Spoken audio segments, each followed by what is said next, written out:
Setiap hari, Pak Rohim, ayah Hilda, turut serta membawa keluarganya ke hutan untuk mendampinginya mencari sumber penghasilan. Hari ini pohon aren terlihat berbuah cukup banyak. Pak Rohim langsung memanjat pohon berjenis palma ini ke pucuknya. Buah aren di atas langsung ditebas agar kami yang di bawah bisa segera menyortirnya.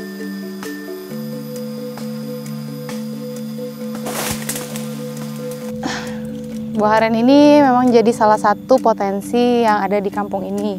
Pak Rohim biasa membawa istri dan anak-anaknya ke hutan langsung untuk mengambil ini ya Pak ya, karena semua ikut membantu Pak Rohim dari penghasilannya ini.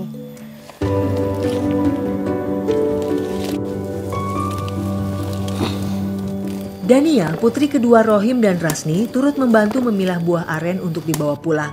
Sementara Hilda bertugas menjaga adiknya yang masih berusia 1 tahun sambil mengerjakan PR. Hilda itu kalau pulang sekolah terus kayak gini capek nggak sih? Capek ya sih, tapi harus bantuin mama kerja. Gitu. PR banyak. Ya mau gimana lagi, harus gini. Teman-teman Hilda ada yang kayak Hilda kayak gini nggak? Enggak. Setiap hari ngasuh adik kalau mamanya ke sawah. Hilda pengen apa sih? Pengen kayak teman-teman. Pengen kayak teman-teman. Ya. Kenapa memang teman-teman Hilda? Pada orang tuanya pada kaya. Wajah polos Hilda seolah memancarkan rasa tak memiliki pilihan. Ia hanya menelan dan menjalani kesehariannya, walau berbeda dari teman-teman. Meski begitu, sejak kecil dirinya terbentuk sebagai sosok yang tegar dan ia sangat menyayangi kedua adiknya.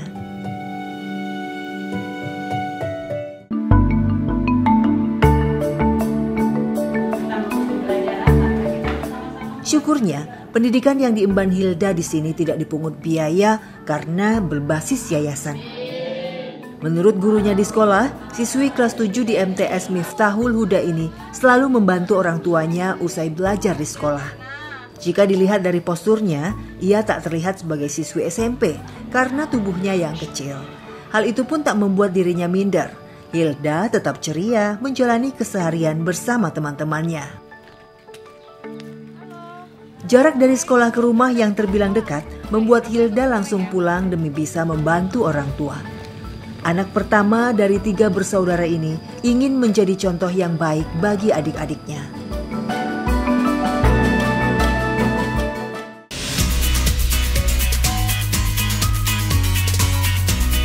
Tiba di rumah, Pak Romli dan istrinya langsung mengolah buah aren agar berubah menjadi kolang-kaling. Hilda turut membantu proses memisahkan buah dari tandannya.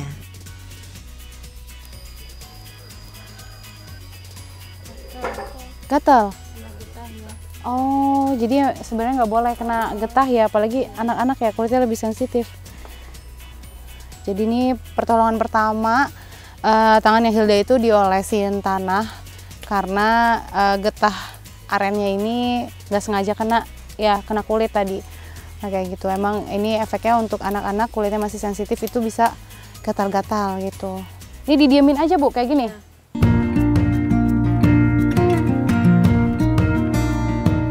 Tak lama, buah aren sudah matang dan berubah warna menjadi kecoklatan.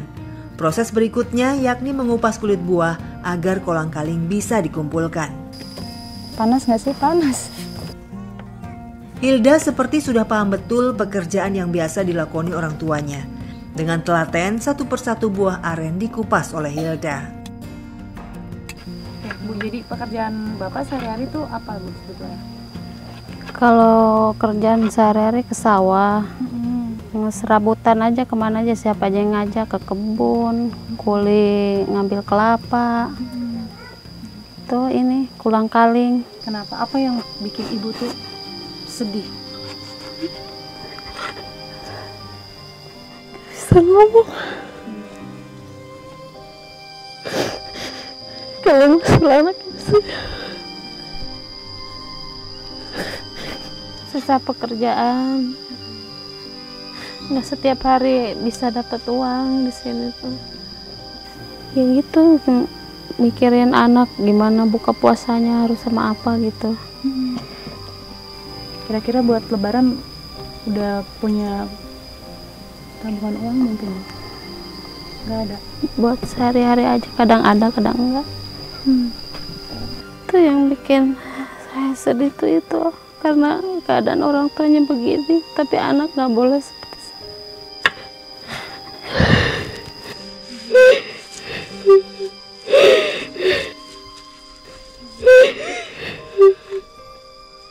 Rumah aja masih numpang di tempat orang, tapi saya nggak mau anak saya seperti saya. Pokoknya Hilda tuh harus jadi anak yang rajin, yang pintar, yang bisa sayang sama keluarga ya Hilda ya, sama adik-adiknya.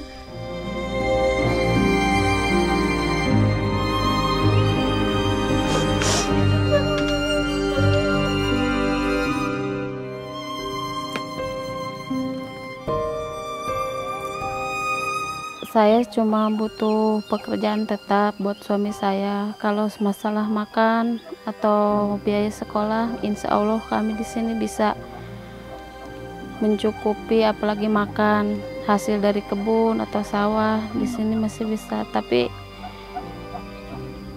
saya hanya butuh pekerjaan buat suami saya, buat bapak anak-anak, biar punya pekerjaan tetap, biar anak-anak bisa sekolah tinggi.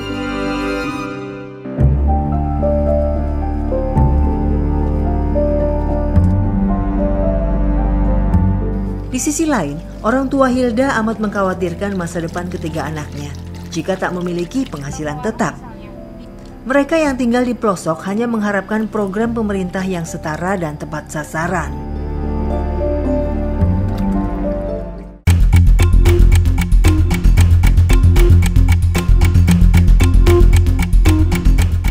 Usai mengemas hasil panen kolang-kaling atau orang sini menyebutnya cangkaleng, Bu Rasni dan Hilda segera menjualnya ke warung di kampung ini. Saat bulan suci Ramadan, penjualan kolang-kaling terbilang cukup baik. Bu Rasni menjualnya per plastik dengan harga Rp10.000. Meski tidak menuai banyak keuntungan, hasil yang didapat keluarga Hilda hari ini amat disyukuri.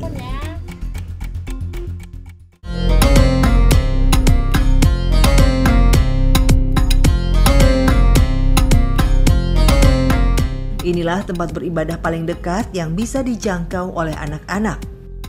Hilda dan teman-temannya mengisi waktu mereka dengan sholat berjamaah hingga mengaji bersama. Seorang ustadz muda yang biasa datang mengajar di sini merasa bersemangat karena melihat antusias anak-anak.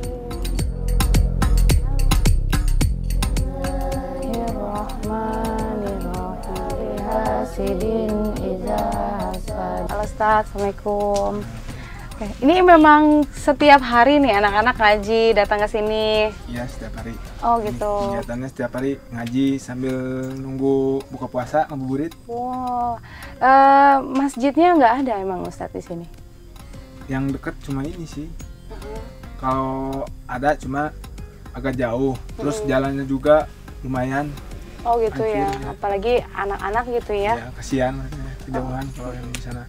Segini adanya lah, lumayan kekurangan gitu ya. Disebut kekurangan ya memang lumayan kurang lah. Belum cukup, apalagi kan namanya di desa ya. Kalau untuk Hilda Ustadz, gimana biasanya kesehariannya bareng teman-temannya tuh gimana? Hilda anaknya alhamdulillah rajin ya, sering kesini, nggak pernah bolos. Gitu ya. Ceria anaknya.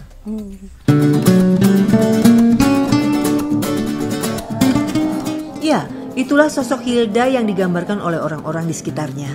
Kesulitannya menjalani hidup tak membuat cerianya luntur. Ia pun tetap rajin mengikuti rangkaian kegiatan di sekolah hingga di luar sekolah seperti ini. Begitu hikmat suasana Ramadan di Desa Cijaralang ini bagi anak-anak. Mereka semangat sekali walaupun penuh keterbatasan, musolanya masih sangat seadanya. Dan utamanya bagi Hilda, di usianya yang masih sangat kecil, sudah berjuang namun di bulan Ramadan ini tetap mengutamakan ibadahnya.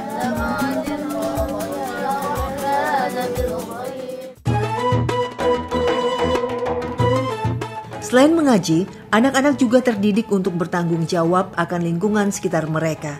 Kegiatan gotong royong ini dilakukan setiap sore selama bulan Ramadan. Nah, anak-anak selalu menjaga kebersihan musolanya seperti ini, terutama di halaman depan. Jadi sambil mengisi waktu sebentar lagi berbuka, mereka ngabuburitnya kayak gini. Akhirnya udah bersih ya? Ya, Dak? Oke.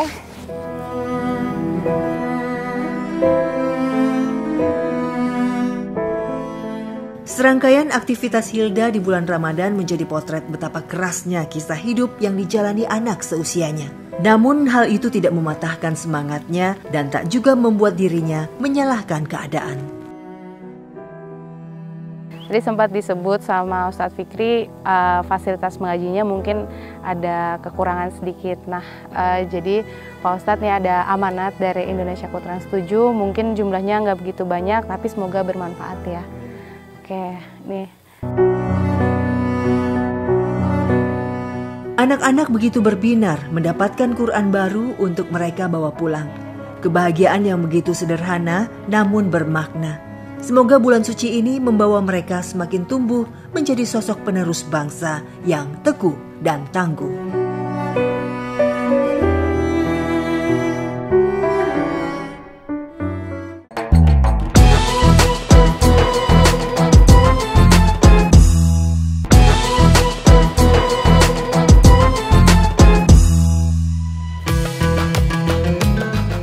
Ukiran kisah hidup dari pelosok Kabupaten Pandeglang, Banten menjadi potret nyata bahwa masih banyak rakyat kecil yang bertumpu pada para pemangku kebijakan. Pemerintah jangan lupakan mereka. Ketika bulan Ramadan tiba, pintu rahmat terbuka. Semoga Tuhan Yang Maha Esa senantiasa membersamai rakyat Indonesia.